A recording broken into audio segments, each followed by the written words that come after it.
Pendant longtemps, la WWE a essayé d'amener du réalisme dans ses émissions télé. Qu'il s'agisse d'organiser des combats de boxe comme à la fin des années 80, d'amener une mini-cage pour organiser des combats de MMA ou bien simplement d'incorporer des éléments réels aux histoires qui nous sont racontées, la WWE, bien qu'elle soit scénarisée, a toujours voulu ajouter une couche de réalisme pour essayer d'attirer un nouveau public. Avec l'explosion du MMA et notamment de l'UFC dans ces dernières années, ainsi que la passion d'un certain Shane McMahon pour la discipline ajoutée à l'absence de public à l'époque, la WWE a vu l'opportunité de tenter une nouvelle formule en intégrant un genre de Fight Club à ses shows hebdomadaires, et aujourd'hui on revient ensemble sur Raw Underground pour voir si c'était un échec ou une réussite.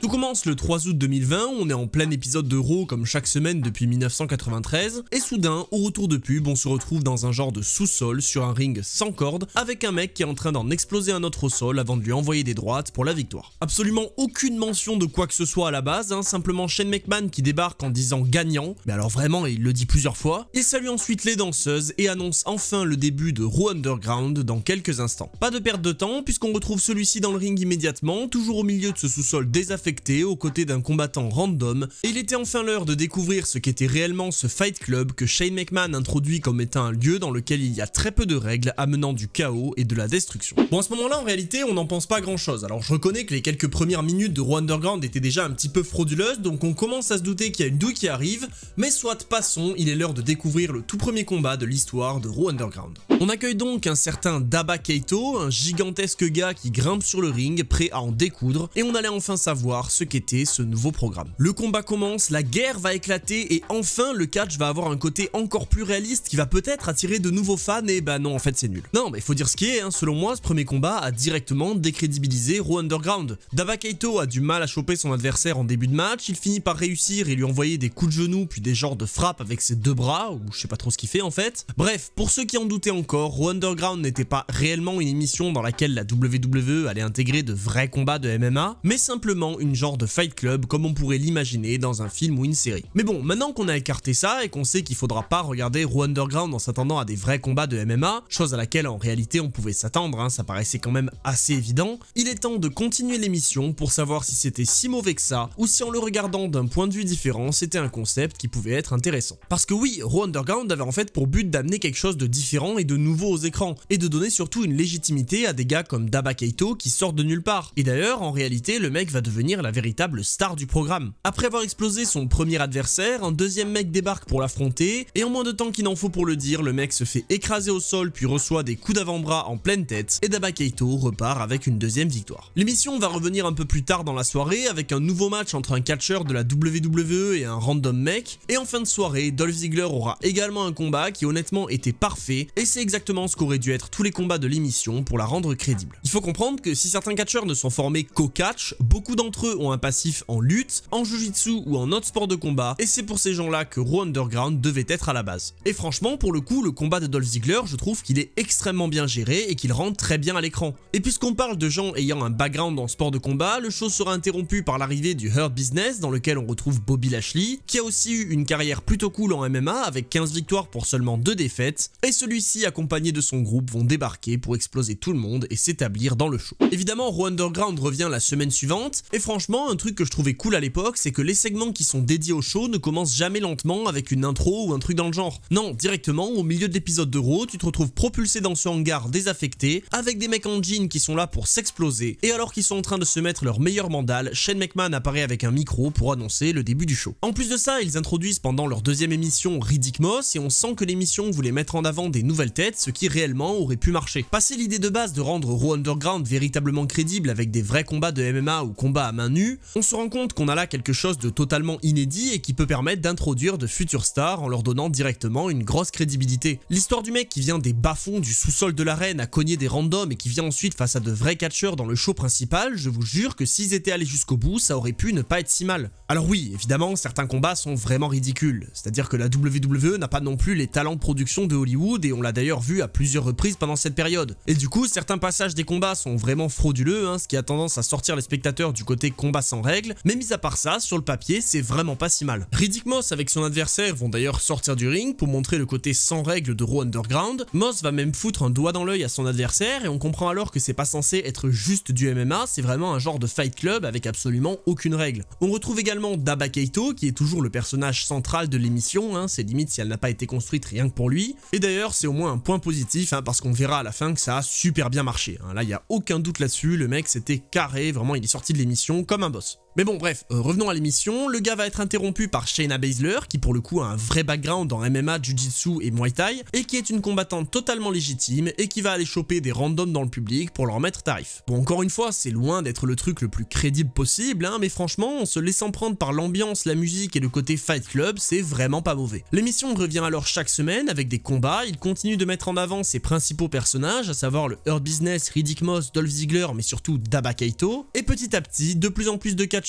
établis à la WWE vont faire leur apparition, certainement pour donner envie aux fans habituels de regarder le programme, ce qui mènera notamment à la présence de Kevin Owens ou encore de Aleister Black. Ces derniers d'ailleurs vont se battre pendant un moment avant d'être interrompus par Daba Kaito qui va écraser les deux hommes au sol, mais surtout introduire pour moi le plus gros problème de Raw Underground. L'objectif du show était clair, c'était un lieu dans lequel il n'y a aucune règle. Tous les coups sont permis et l'idée est simplement de suffisamment éclater le mec en face pour que l'arbitre décide que le combat est terminé. Du coup, dans Raw Underground, on est censé être très loin du catch. Quand on regarde une émission classique de Raw, c'est évidemment pas choquant de voir des prises de catch parce qu'il y a un certain nombre de règles qui ont été ajoutées pour justifier qu'on voit ces prises là et pas juste des coups. Mais là on est censé être dans la jungle, il n'est pas question d'envoyer des power slams, des choke slams ou des RKO dans Raw Underground, je trouve que ça n'a aucun sens. Et le problème est là, c'est que Daba Kaito qui est censé être la star du programme, il a un background en foot américain, pas en MMA ou en quelconque sport de combat. Du coup évidemment c'est compliqué pour lui de paraître crédible avec des coups et des soumissions ou même de la lutte comme pouvait le faire très bien Dolph Ziggler. Donc forcément à force il est un petit peu obligé de revenir à ce qu'il sait faire, hein, c'est-à-dire des prises de catch, ce qui perd pour le coup tout intérêt. Et vraiment je le dis c'est dommage parce qu'une fois de plus les combats de Dolph Ziggler ou même d'Aleister Black ou de Shayna Baszler ils sont plutôt cool. Les trois ont un style différent et ça explique le côté combat libre où tu viens avec tes atouts et tu fais un petit peu ce que tu peux pour gagner. Malheureusement même si Daba Kaito est censé être plus grand, plus massif et plus imposant que les autres et donc logiquement plus fort, c'est assez évident qu'un mec qui vient avec des énormes coups de coude ou des grosses soumissions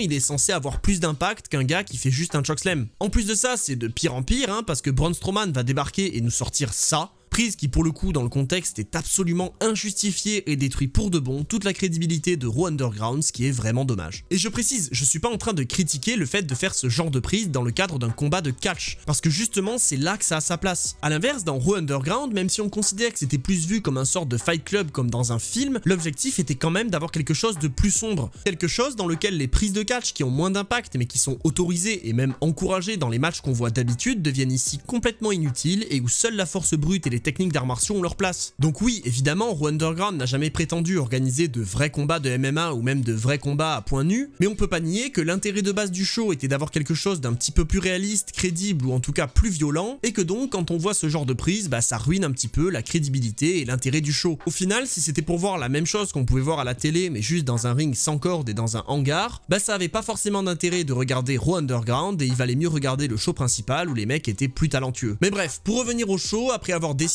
tout le monde lors de sa première apparition à Raw Underground, Braun Strowman se confrontera enfin à la star du show, le seul et unique Daba Kaito lors du Raw du 21 septembre 2020. Et vous vous en doutez, puisque Raw Underground avait pour vocation de propulser des mecs en leur donnant une crédibilité dans des combats sans règles, c'est évidemment Daba Kaito qui bat Braun Strowman pour se lancer avec un personnage destructeur dans les émissions hebdomadaires habituelles. Ouais franchement, ça aurait été une bonne idée, hein, ça aurait au moins donné une crédibilité et une utilité à Raw Underground, hein, ouais. Eh ben non. Non, pas du tout. Daba Kaito, il perd après avoir subi les coups les plus lents du monde de la part de Braun Strowman, et au lieu de débarquer en tant que Daba Kaito, le mec qui a pendant des semaines explosé toute la concurrence dans des combats sans règles, il débarquera en tant que Commander Aziz, devenant un simple manager qui tombera rapidement dans l'oubli avant de revenir se former du côté de NXT. Un petit peu la même chose pour Riddick Moss, qui pour le coup était très intéressant à Raw Underground et qui, une fois sorti de cet environnement, est devenu un personnage complètement ignoré. Raw Underground qui avait donc pour vocation d'apporter un côté plus brutal et moins lisse aux émissions de la WWE en surfant sur la vague du MMA et en ajoutant à ça le côté combat sans règles allant même au-delà des arts martiaux pour devenir un véritable fight club,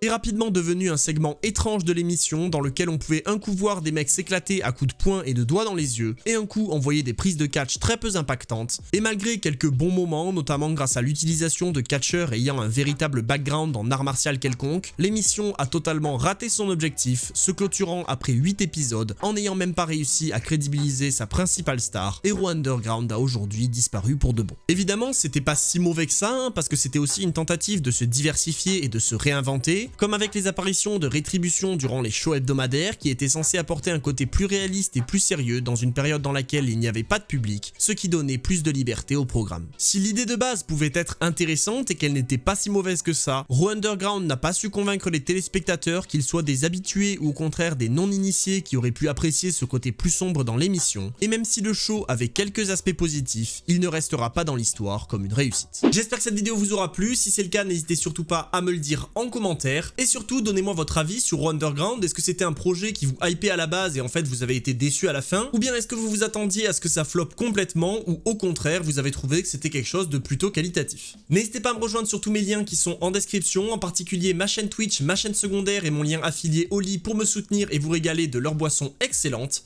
Et d'ici là, je vous dis c'était Monsieur Hawkin et on se retrouve très vite pour d'autres histoires.